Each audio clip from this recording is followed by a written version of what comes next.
What's this rapping to how every serial killer dies? Watching on YouTube, which I know you is.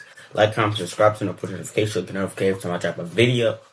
I ain't gonna just get into the reaction. Ain't no more talking. Ain't no more talking. Feel me? When the switch was thrown in Florida State Prison's electric chair on January 24th, 1989, Ted Bundy finally faced what no courtroom or escape could delay: the end of his control and life.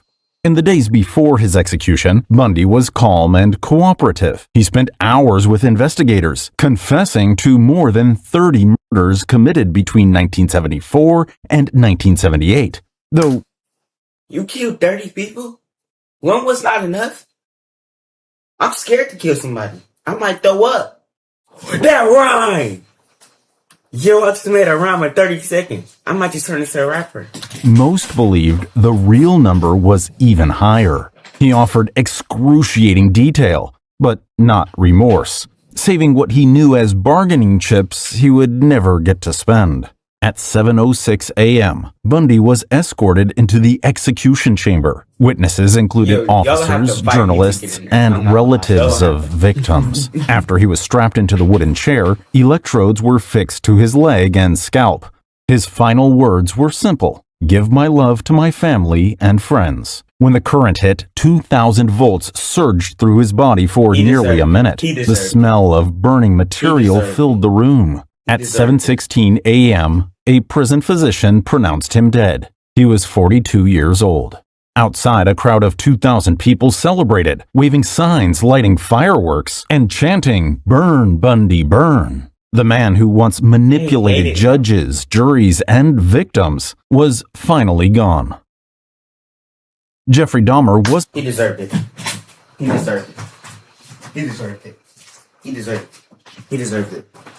Wasn't executed by the state, but his death did come from inside the prison walls. By 1994, Dahmer was serving a 16-life sentence at Columbia Correctional Institution in Wisconsin for taking the lives of 17 men and boys between 1978 and 1991. In prison, he kept a low profile, but occasionally made dark jokes about his crimes, angering other inmates. On November 28, 1994, Dahmer was assigned to clean a prison gym bathroom with two other inmates, Christopher Scarver and Jesse Anderson. The men were left unsupervised for about 10 minutes. When guards returned, Dahmer was found on the floor with severe head wounds. Anderson was also critically injured. Scarver later told officers he'd used a metal bar from exercise equipment to commit the act and claimed he was acting under divine orders. Dahmer was taken to a nearby hospital, but was gone an hour later. The official cause was clearly blunt force trauma. He was 34 years old.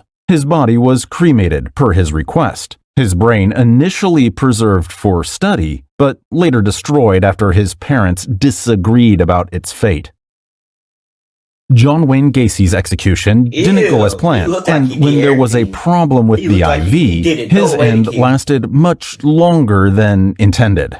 He spent the day in prayer with a Catholic priest, and for his last meal had a bucket of KFC chicken, French fries, fried shrimp, strawberries, and a Diet Coke. Not a Coke, a Diet Coke. Even as he prepared for execution, he couldn't bring himself to risk the sugar.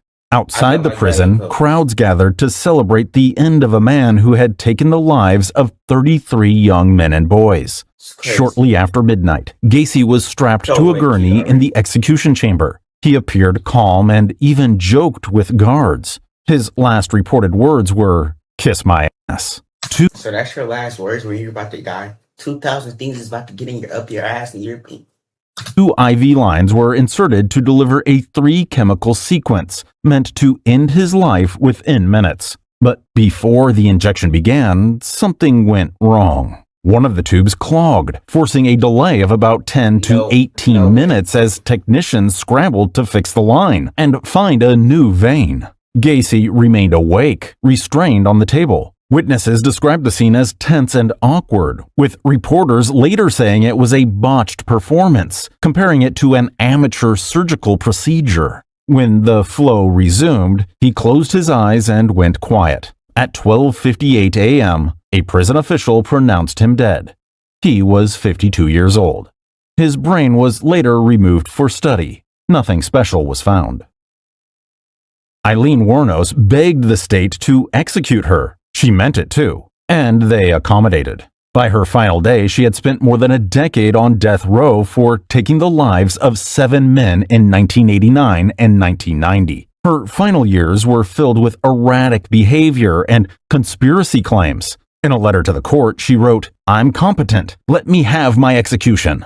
She fired her attorneys, accused prison staff of treating her improperly, and told reporters she believed the government wanted her dead. In her last days, she declined a final meal and instead requested a simple cup of coffee. On the morning of October 9th, 2002, she walked calmly into the execution chamber. Witnesses say she appeared emotionless as she was strapped to the gurney. When asked if she had any final words, she said, "I'll be back, like Independence Day, with Jesus, June 6th, like the movie.